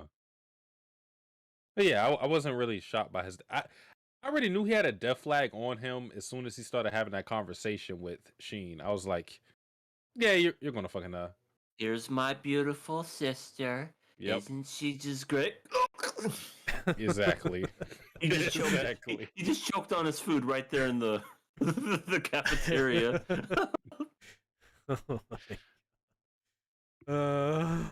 Apparently Lightning is in pain because there's no Vladilena. It seems everybody around me loves Vladilena, but I don't. It's like, I think the issue is we got like the blue balls, because they teased her with the red hair, ironically, and then we're like, badass Lena, new age, character progression, and then we don't get any more from her. Like, I was loving her in like the first time we seen her, because I'm like, you announced your love for her. I did. I was like, she's in charge. She's blackmailing people. Oh my god, I love blackmail. When it's not used on me, of course. But I was like, she's really like changed from how she was. That naivete part of her personality is completely gone. She's a new Lena, and then she just she's not here. Like a cloud of dust. We miss you, Lena. And I swear by the moon and the stars in the sky. I'll get you back. You just see Satsuki sitting by an ocean, and then like the sun's going down. He's having an internal monologue. I swear. He reaches and grabs for the back. sun. Like Yaguchi in Blue Period this episode. Right, he grabs right. grabs for it. Reaches it and goes, I will get you back. And closes his fist. I swear it. I swear it. Oh Lord. Good stuff. Good stuff indeed. A small little scene. They found some Republic mechs in a field and they decided to record it, memorialize it. And this is where we're introduced to Greth Wenzel. Oh shit! That was important. That was an important part in the episode. The fact that everybody was like racist. We didn't even talk about that really. I kind of mentioned it, but yeah, like we mentioned it when it came to like Eugene's friends, but we didn't talk about it like in its totality because like everybody's like fucking racist. Like, Yeah. goddamn. They're just open about it too. Like those damn 86 taking our jobs. They took our jobs. They're just better than you guys. Calm down. And you know they say like why they're like, at least in the case of Sheen, the reason why he's better is, or this is not the exact reason, but one of the reasons is because they've worked with technology that's less advanced than the Legion, and they've been able to have a lot of victories over them. So they've been, and also I think they're called juggernauts. The juggernauts are a lot more risky than what, I forgot the region they're in now, but whatever technology they have is a lot more safe and I guess more is more advanced. They were able to do a lot with what they had. So now that they have better technology, they look better than a lot of the people that are veterans in it, I guess. And I feel like a lot of it is breeding jealousy. So I wonder if that's going to play a role in future battles in this war. Maybe. Good. Yeah, I definitely think so. It'll have some sort of impact. I mean, you saw the fact that they won that one battle, and yet they still went after him for you. That was so reckless. You did a turn and a pose. How dare you? And then Undertaker was just like, they're fleeing back. We won this battle. Yeah. 15-yard penalty. Right. Exactly. So unsportsmanlike for taunting. They also brought back Fido. That was really nice. Frederica presented it because she's adorable and great, and we love her. Wow. You love her. I want to say you love her. We like Frederica. I don't. I can't even say like that. Like I'm just on the fence. I'm on the fence with her. She hates mushrooms. She says umu. Well, okay, that's one thing I agree with her. Mushrooms are the devil. I tend to agree with that. I mean, I do agree, actually, so. Like I said, I can't say I hate her. I can't say I love her. I can't say I like her. I can't say I dislike her. Can you say you hate mushrooms? I mean, I wouldn't eat them by itself or anything. Yeah, pizza. Sure, pizza. They're good on hot pizza. Ugh, hot pizza. Not even on pizza. I just hate mushrooms in general. The way they feel too is disgusting. I do agree. I hate you. I think it's the texture. Chris Pratt's fucking Mario. Jack Black is Bowser. Seth Rogen is Donkey Kong. Oh god, that movie's gonna suck so. We need to do a KOA on that fucking movie. That and Shrek. Yeah, agreed. So what are we giving this? I'm giving it a pass. I'm passing it. I love the characters still.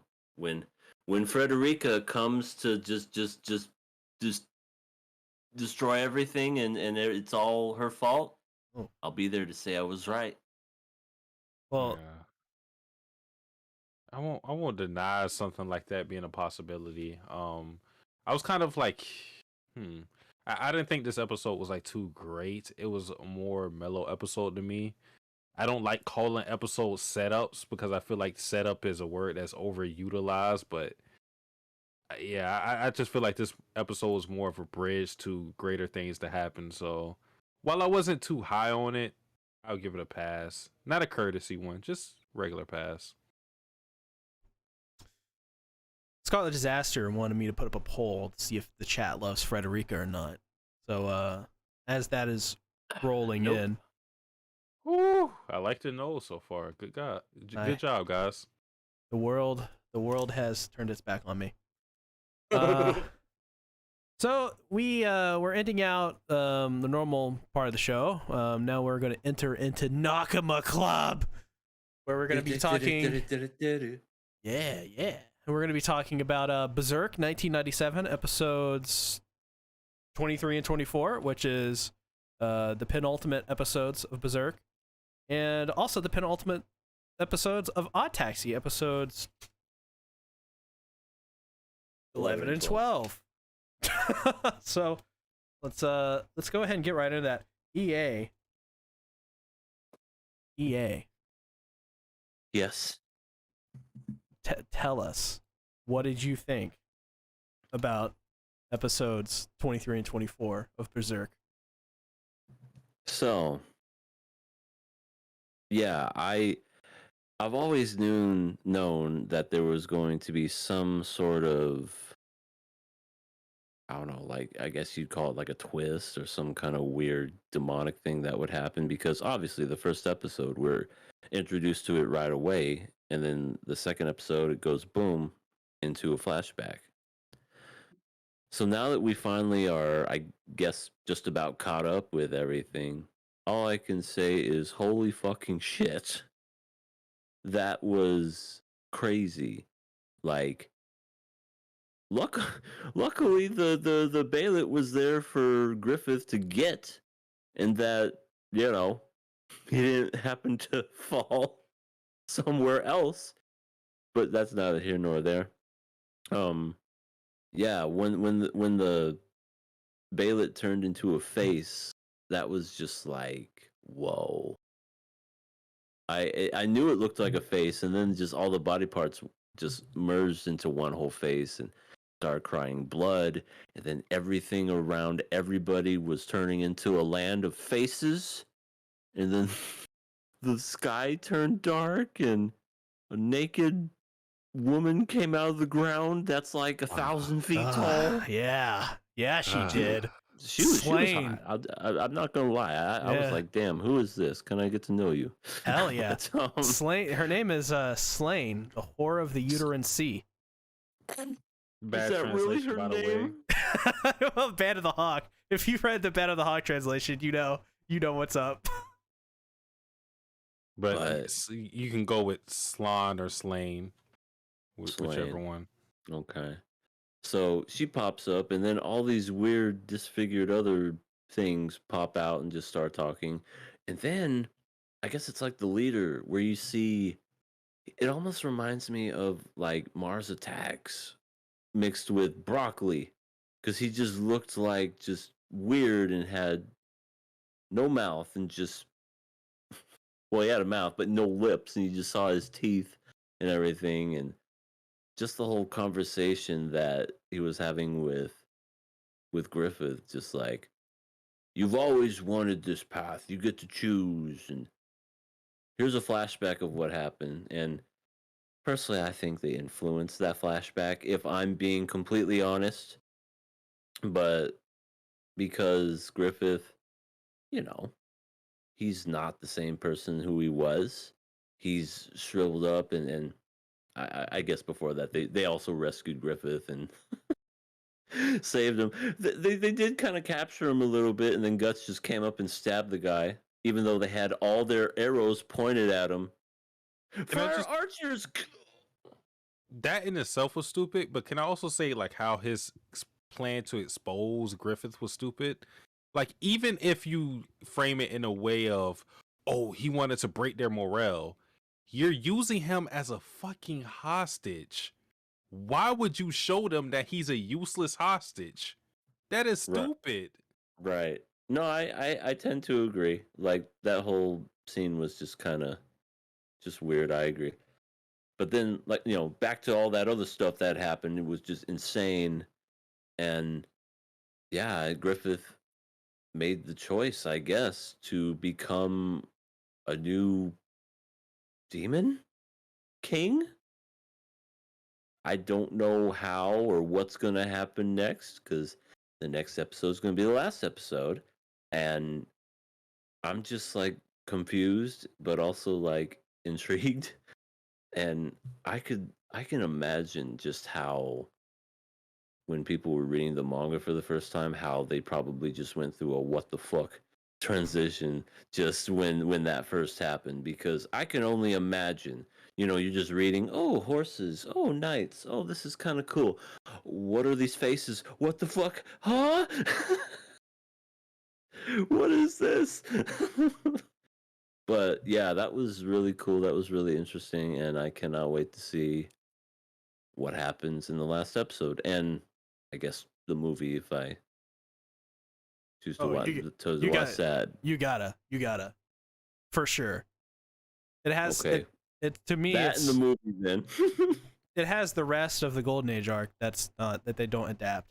So you gotta for sure. All right, I will gotta then. If I gotta, I'll gotta. I mean, I'll Well, do it. well, I just want to say this to you, EA, since you talked about like how people's first reaction would be to reading this in a manga. This chapter, Eclipse, was published February 9th, 1996. So this is before I was born. I was one. I was 9. But yeah, that's absolutely insane. Like just everything that had happened, because like I said, everything was normal, fun loving, then just went absolute batshit crazy after the Bailiff got reunited with Griffith, and yeah, I was at a loss for words. I didn't know what to say or what to do or even how to explain what I was watching. That was really neat. Oh yeah, for sure. When I first saw this, I this is like Berserk 97 is the first time I was ever exposed to Berserk, and the first manga I ever read, the first two manga, I should say, because I can't remember the order exactly, but might as well be the first two: Spice and Wolf and Berserk. Because of episode 24. When I saw this episode, I was like, I don't know what the fuck I just witnessed, but this is the greatest goddamn thing I've ever seen. And that's one of the things that really got me hooked on Berserk was just this episode. I love just the imagery of it all. It's so brutal. I don't know what other way to put it. Like it's like, it's like Doom, but in anime form. Like it's just horrifying. And when you see all of the God Hand come out, all 4 of them, and they all have like their own little like introduction sequence, and then what gave me goosebumps especially when I first watched it, was the guy at the beginning is like, this man have his own will. Like that guy, he's the voice of one of the God Hand. Like, oh man, so good, how it just this episode was great. Next episode, oh, I cannot wait to talk about that. Yeah, I don't know what's gonna happen. I just know, like, I guess Griffith has to sacrifice his his band of the Hawk in order to become this Demon King God thing. And that explains how Guts has that thing on his neck. So obviously he wasn't killed, but something happened. So yeah, I'm curious to know what happens next. Griffith just wanted to give him all his friends some tattoos, matching tattoos. Here you go, guys. I mean, some people didn't get to choose their placement because people like old Corcus got one on the forehead, which I wouldn't. He got Charles Manson. Yeah, I wouldn't do it because that makes you look like a psychopath. But some people are into it, like old Charles Manson. Great guy, by the way. Oh, whoa! Question mark at the end. Holy shit! Wow. Okay. Great guy? Question mark. Oh, thankfully, nobody's watching. Okay, but seriously speaking, I wanted to bring up this question to you guys. And this is kind of a deeper question, but it was kind of brought up within the episode when I mean, it's not really a spoiler to bring up their names because it doesn't really tell you any plot significant things. The guy who has like the brain The guy character who does, design, yeah, the guy who does the intro to this anime. yeah, his name is Void. And he Void. said something in this episode where he was reassuring Griffith that it will be okay to sacrifice everybody because the Band of the Hawk have already resolved to give their life to Griffith and basically put their eggs in the basket of Griffith's dreams. So damn. Actually, I can't really even bring up this question without like the next episode. So I kind of want to shelf this, but I guess I'll just ask a different question. I guess I'll bring it back next episode. All right. Do you think the Band of the Hawk would be willing to give their life to Griffith in this situation if they were to know, like, you know, Griffith would be able to achieve his dream if I die here? Probably not in this circumstance, no. Like, this is absolutely terrifying everybody. And for for Griffith to just be like, "Hey, you said you guys would give up your life for me. Would you do it now?" I guarantee you almost all of them will probably say no. Not just no, but hell no. I mean, there might be a few here and there that would probably be like, "Yeah, I did kind of say that, didn't I?" So, I'll just go ahead and give myself up to you, good sir. But I don't know. I don't Okay. think people would do that for him. This is kind of the question I wanted to bring up. So what makes that situation that I just brought up, that scenario, different from Griffith telling soldiers to die in a war where he may know that they're going to die? What makes that different? Huh, that's a very interesting point. Uh, I guess it's the drive, because the way that he was doing it before was the way that has always been done, which is you move up, you slowly get up there, you go through the rankings, you become king, yada yada yada, the old school way. Basically, taking people just to become some we don't even know, like, what's he gonna be like. Is he gonna be less human? Is he gonna be exactly the same? Is he gonna have superpowers?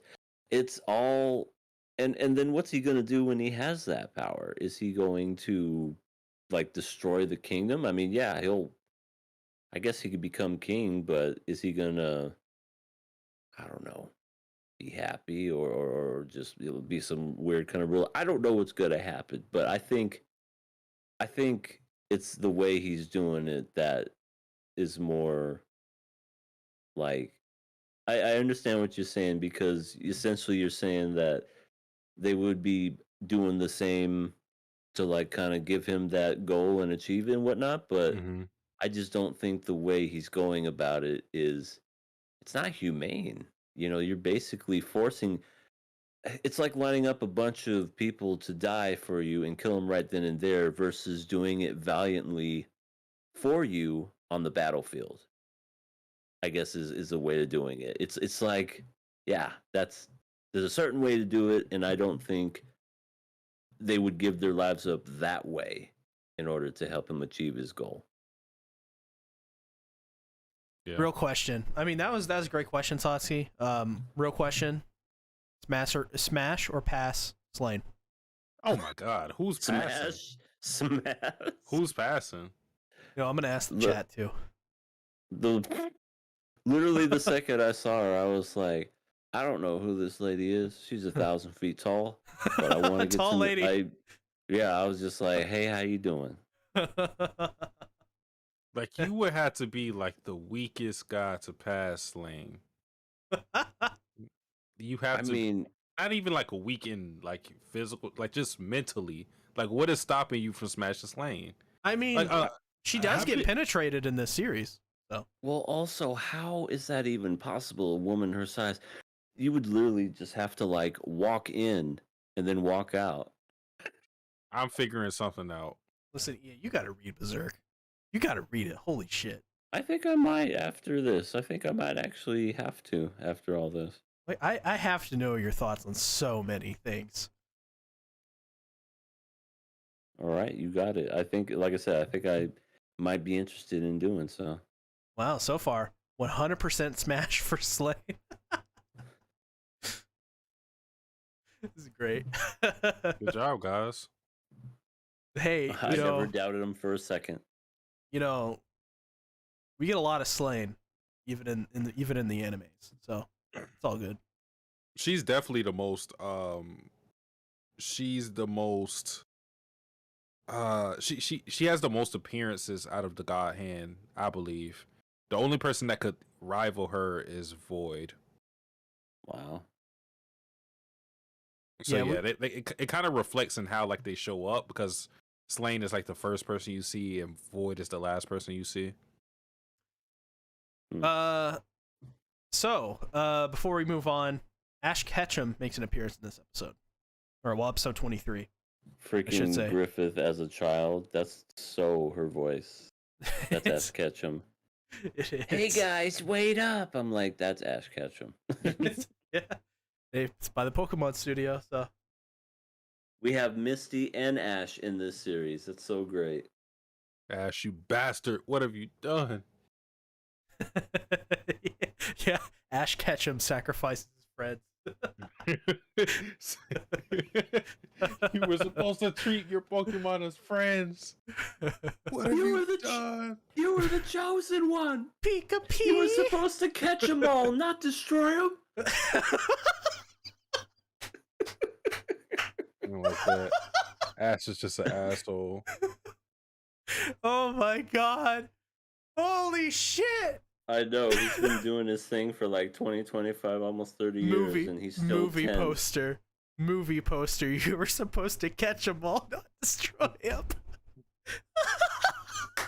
Fucking Ash. I always knew there was a reason why I like Gary better. Now I know why. He was the real hero. Gary may come off a little abrasive, but at least he's got cool Pokemon and he keeps them and doesn't throw them away like Ash does. True.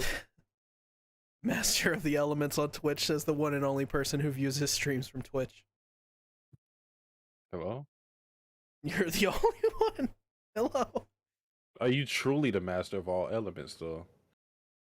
Yeah, that's a good point. But we did see in Griffith's I don't even know what you would call it, like this vision he had. We see Milf Koska, so that's good. Always good to see Milf Koska. The only time we ever see her. I think I still prefer short hair Casca. Well, I mean, yeah, short hair. She pulls it off. Yeah, much better in short hair, in my opinion. Yeah.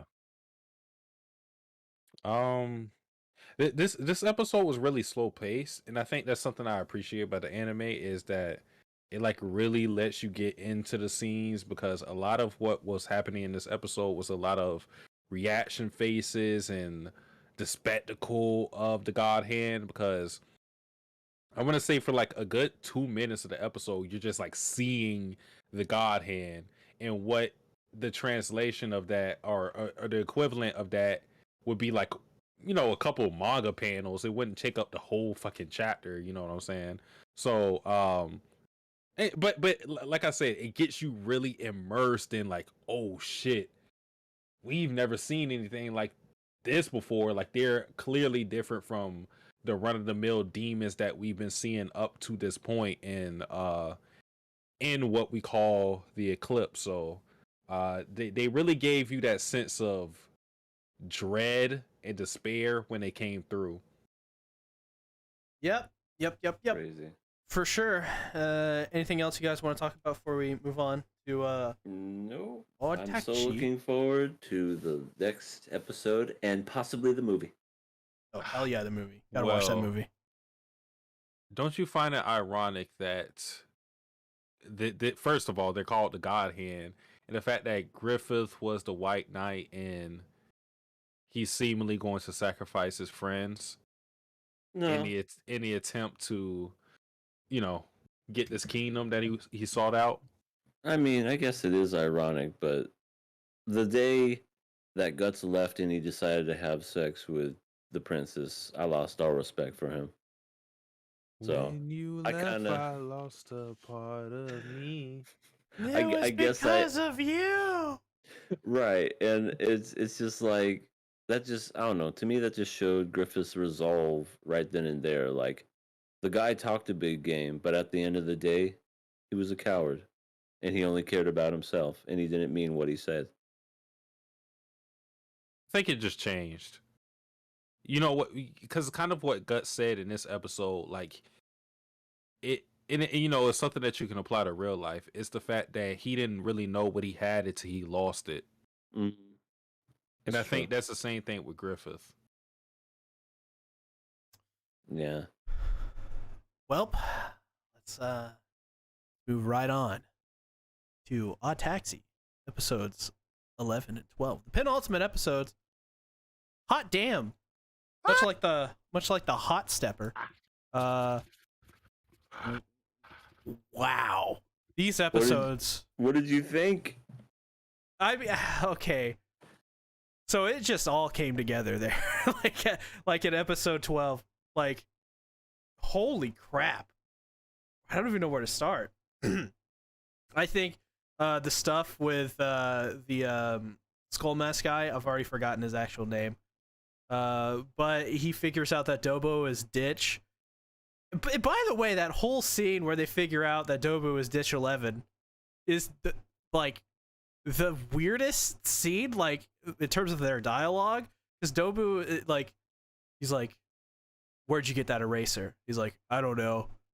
He's like, have you ever played the zoo game or whatever? Do you know a guy named Ditch 11? He's like, "I don't know. I used to play it. Not really anymore though. It's been months." Uh, he throws Otokawa his phone, and you can see the silhouette, and he's like, "Oh How did yeah, you know? I did. I played it." And it's like, "Well, you didn't have to admit that. Like, he's got a gun." What? Like, but he did. I guess. Well, he thought he didn't have any bullets, but he did. He did for sure, and he shot Dobu, and then ran His off. stomach. Didn't shoot Otokawa, which is who he was there for. Yeah, and it kind of plays into like you see a lot of series like go and lean into like the theme of revenge, and a lot of the times you'll see a lot of series bring up the fact that once someone gets revenge, they feel empty.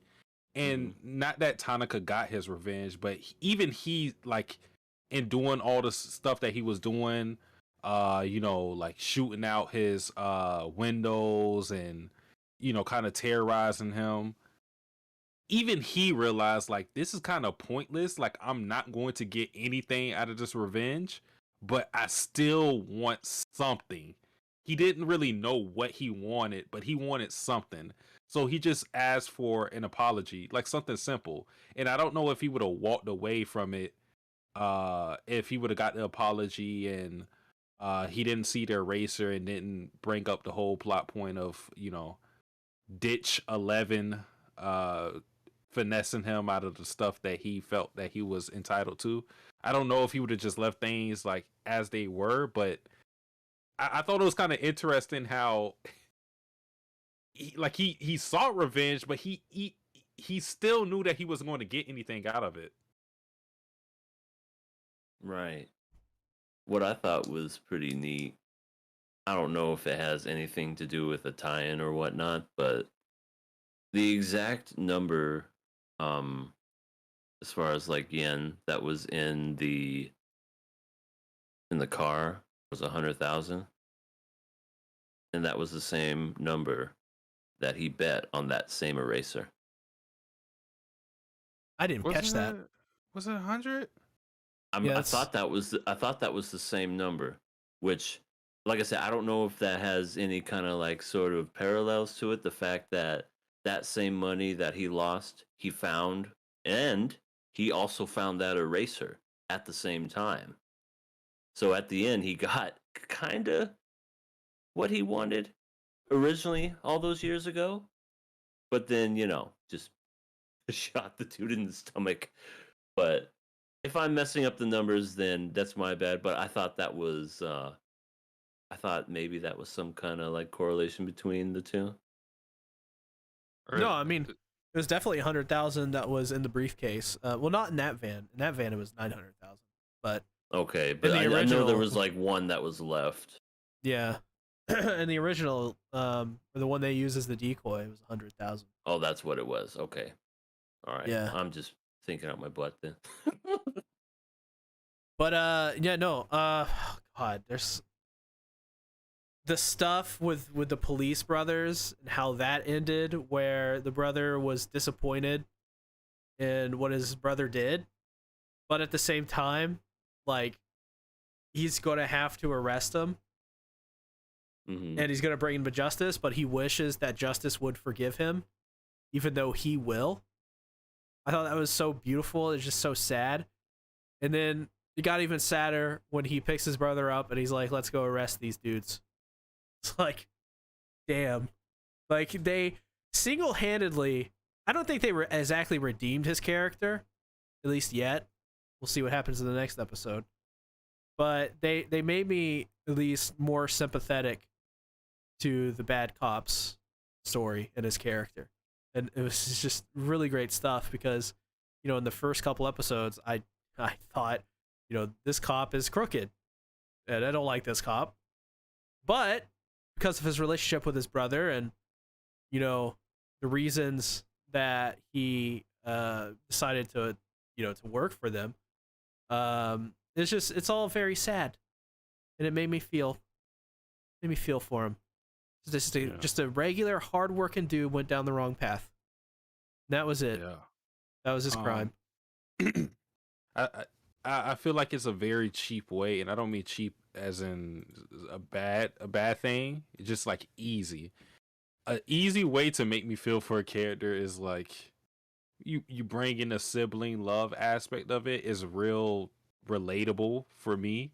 So like when they brought in that dynamic that little Diamond was he felt so much regret that his bigger brother led a life of crime because of how righteous he was, but despite all of that, he still wishes that things were different and he didn't have to, arrest him or anything, and they resolved to arrest the people that beat him up. So like that in itself was already like, it already made me like feel for the characters. And I think with the older Diamond brother, like what's kind of interesting about him is that he led this life of crime, but he never involved his little brother in it. And I think while you could say that he was just trying to be secretive and because of how righteous he knew his brother was, I think it was also in an attempt to protect him, because I think at the end of the day, all he wanted to do was make money, dealing with these Yakuza type dudes. So you can kind of respect him in some regard despite of his mishaps. So I think the show did a good job of fleshing them out a little more to, like C said, make them a little more sympathetic, and I think just make them feel more rounded characters. The last episode 11 had the stuff with the mystery kiss with Nikaido, how they were trying to cover up that this girl was either murdered or killed herself. Something we don't know exactly what happened to this girl yet. This other girl, it's Nikaido. Nikaido wasn't the one that was murdered. It was the other girl that was murdered. Nikaido is the one that, because the other girl was chosen as like the head of Mystery Kiss, Nikaido decided she was going to murder him or her. And she goes to murder and finds that she's already dead. Well, originally she told her that she was going to tell her to step down or she was going to kill her. So it just kind of turned into she kind of got what she wanted anyway. Right. Which it's just kind of, her character is really, really interesting because we see as the episode progresses, she has this sympathetic side to her where she falls in love with Baba, which has, of course, the connection to Shibi. What the fuck is his name? Shibigaka? Shibagaki. Talking about the older comedian, right? Yeah, yeah. Um, that was not only was the connection to that pretty crazy, but as well the whole that whole story with her, how she's falling in love with this guy, and how they like they complement each other, and how she's like looking at her life and how she didn't before meeting him, she didn't like I guess believe in these things. And then after meeting him, she's starting to view life in a different way than she ever did before, which is to me very compelling because I think that's something a lot of people go through. They meet new people and they experience new things and they go, well, the thing that I was doing before, my approach to that thing is different. I believe in that thing differently than I did prior. And that's kind of what she was going through. And the fact that this girl ended up getting murdered and then they replaced her with a lookalike and they used the exact same name, and then they got like the girl's body was discovered and they had to do the same black cat too. Yeah. They like they could just put another cat in there and all of a sudden no one will notice. Like I don't even know why you would change it, like use the same name. I don't know. I guess it's whatever, marketing and stuff like that. But they had egg on their face. Holy shit. That is a colossal fuck up. And the fact they got rid of the body and now they're working for maybe even the people that killed her in the first place, because maybe the idea is, my theory, I guess, is that they murdered this girl so that they could come to them and be like, hey, this girl is murdered. We'll help you get rid of the body if, let us control everything, right? And we'll never say anything, even though the right answer from the very beginning should have just been report the body, But it's, but money, right? Thing. Capitalism, business, big business. So they did something they definitely shouldn't have done. Episode 11 as well. Fantastic episode. Yeah, I love Nikaido. Like her fiery ambition shined in that episode through her monologue, because like even the way she saw Baba at first is like she saw him as like this loser who didn't have any aspirations to be greater than what he was. But then that kind of shifted, as he already talked about, because she saw that he was actually happy in his life. It didn't really matter to him if he failed or not. It was just, that's just who he was. It wasn't like he resigned himself to be a quitter or anything like that. It's just, that's how he was. He was just content. And that's why she pursued a relationship with him, because he was always going to be like this safety net for her. Even if she failed, he would still praise her and embrace her. So that was pretty interesting. Like I think Nikaido's character in that episode in general was just pretty cool. And they just added more to the mystery of Tatsi, because when you look at this in a bigger in a bigger picture, now we know that this girl was murdered. The high schooler that they were looking for was murdered. So that brings into question, if she was murdered already and she was dumped in the ocean, whatever, who is in the closet of Otakawa? Who's in that closet? See, that's in that closet. See, the last thing I was just going to talk about before we wrapped up was the whole fucking Otakawa thing. Who is this guy? Like, his parents, they died. He survived, and he's got all these mysterious medical records that we don't know about, which is going to be revealed in the next episode. And I'm like, what the fuck? What is going on? Who is this man? Why is he so mysterious? And who is in his closet? Is it? Kelly just pops up. Oh my god! R. Just Kelly. starts singing. Oh my god. Damn. Well. Well, if you're excited now, just wait until the very last episode. I personally feel that's the thing that sealed the deal for me as far as what made Odd Taxi one of my favorite animes. Not just of this year, but probably of all time. Yeah, because it's like, from this standpoint, when I was watching this, well, I wasn't watching it weekly, but I watched it after it all aired. But like, I got to this point, and I was I was just thinking to myself, like, okay, we have one more episode. Like, how are they reasonably going to like satisfy all these plot points? To where I'm like, okay, that's fine, that's cool, and the last episode impressed me so much. I was like, wow, they really like cleared up everything I would have wanted out of this episode. Mm-hmm.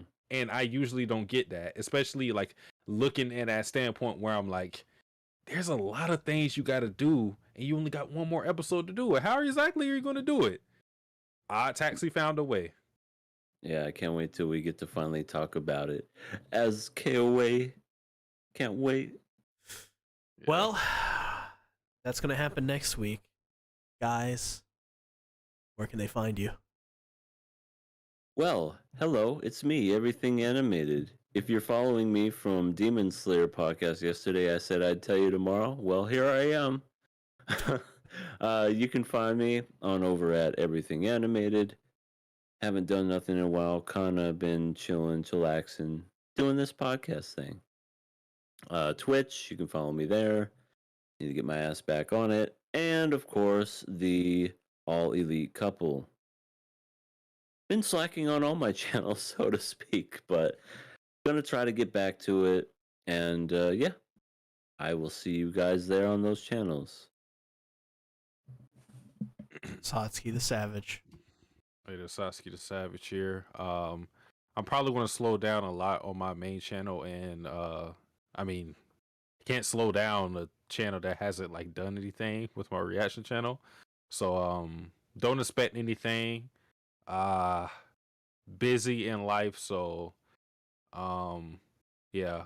I will get. I won't stop my doing videos on my channel, but expect a big dip in uploads and whatnot. So yeah, just be prepared for that if you're anticipating any videos.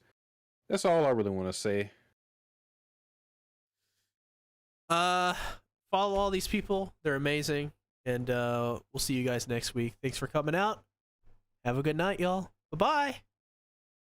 Later.